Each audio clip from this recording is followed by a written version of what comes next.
Lebaran, momen yang ditunggu-tunggu oleh banyak orang terutama umat muslim, di mana Lebaran sendiri menjadi ajang kebahagiaan bersama keluarga dan sahabat. Mudik, baju baru, kebersamaan, dan hidangan lezat khas Lebaran telah menjadi ciri khas Lebaran yang melekat dan tak bisa dipisahkan. Namun ada satu hal lagi yang tak bisa dilepaskan dari Lebaran dan pastinya ini sangat ditunggu-tunggu banyak orang bahkan yang non-muslim sekalipun. Ya, THR.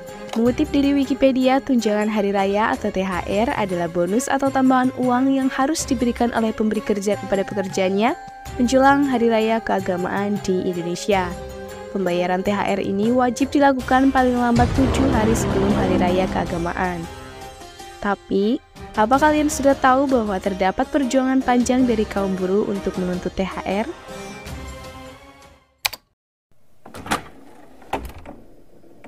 Pada awalnya, THR merupakan gagasan dari Sukiman Wirjasanjoyo, politikus dari Partai Masyumi, yang menjabat sebagai Perdana Menteri dari April 1951 sampai 1952.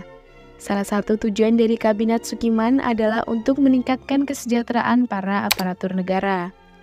Mereka memutuskan untuk memberikan tunjangan kepada para pamong praja yang kini disebut PNS menjelang hari raya.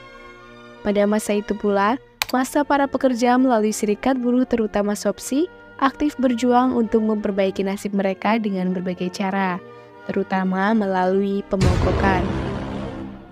Oh iya, SOPSI yang merupakan singkatan dari Sentral Organisasi Buruh Seluruh Indonesia adalah Federasi Serikat Buruh pertama di Indonesia dan bahkan pertama di dunia setelah usainya Perang Dunia Kedua.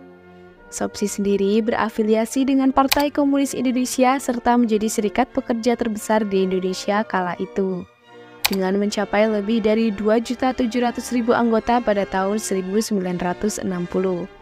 Organisasi serikat pekerja inilah yang memperjuangkan THR untuk kaum buruh. Mereka menuntut kenaikan upah dan pemberian hadiah Lebaran yang lebih baik. Saat itu, upah para pekerja sangat rendah, bahkan untuk yang sudah berkeluarga, dan kenaikan upah tidak sebanding dengan kenaikan harga barang kebutuhan. Namun, tuntutan untuk kenaikan upah menjadi sulit karena jika upah dinaikkan, harga barang juga akan naik. Lalu, apa solusinya? THR pun muncul sebagai solusi strategis untuk membantu memenuhi kebutuhan para pekerja. Pada tahun 1951 sampai 1952, belum ada aturan resmi pemerintah tentang THR, sehingga THR masih dianggap sebagai pemberian sukarela dari pengusaha. SOPSI dan serikat buruh lainnya berperan penting dalam menuntut THR. Pada akhir tahun 1952, THR yang awalnya hanya tuntutan serikat buruh di daerah kini menjadi tuntutan nasional. SOPSI menuntut agar semua pekerja mendapatkan THR setara dengan 1 bulan gaji kotor. Perjuangan untuk mendapatkan THR juga dimasukkan dalam program tuntutan SOPSI pada tahun 1955. Mereka mendesak pemerintah untuk mewajibkan pengusaha memberikan THR kepada semua pekerja, termasuk pegawai negeri, buruh otonom, pamong desa, pegawai non-aktif, pensiunan, tentara, dan polisi. Pemerintah akhirnya mengakui tuntutan atas THR dengan menerbitkan peraturan tentang persekot hari raya pada tahun 1954. Kemudian melalui surat edaran, pemerintah juga mendorong pengusaha swasta untuk memberikan hadiah Lebaran kepada pekerja. Meskipun belum sepenuhnya memenuhi tuntutan pekerja, langkah ini menunjukkan pengakuan akan hak pekerja untuk mendapatkan THR. Tuntutan THR juga didorong melalui Panitia Penyelesaian Perselisihan Perburuan Pusat atau P4P. Beberapa putusan P4P menjadi acuan dalam menentukan besaran THR, termasuk pemberian THR 2 kali lipat dari upah selama 2 bulan dan THR selama 13 hari upah untuk merayakan Idul Fitri dan Imlek. Pada tahun 1961, Kementerian Perburuhan mengeluarkan Peraturan Menteri Perburuhan yang menetapkan bahwa THR menjadi hak bagi pekerja yang telah bekerja selama minimal 3 bulan tanpa terputus. Awalnya, rezim Orde Baru Soeharto masih mengakui THR sebagai hak buruh. Namun, perubahan mendasar terjadi setelah tahun 1969 Dengan keluarnya UU Nomor 14 Tahun 1969 tentang ketentuan-ketentuan pokok mengenai tenaga kerja. Pada tahun 1972, Menteri Tenaga Kerja Muhammad Sadli menganggap THR sebagai penghalang bagi investor. Pada periode 1970-an, tuntutan akan THR mulai menghilang dalam dunia perburuan dan ketiadaannya dianggap sebagai hal yang normal. Tak hanya sampai di situ, pada 1972 pemerintah mengeluarkan persyaratan-persyaratan yang semakin mempersulit pelaksanaan hak THR. Bahkan tidak mengharuskan perusahaan memberikan THR jika kepemilikannya berubah.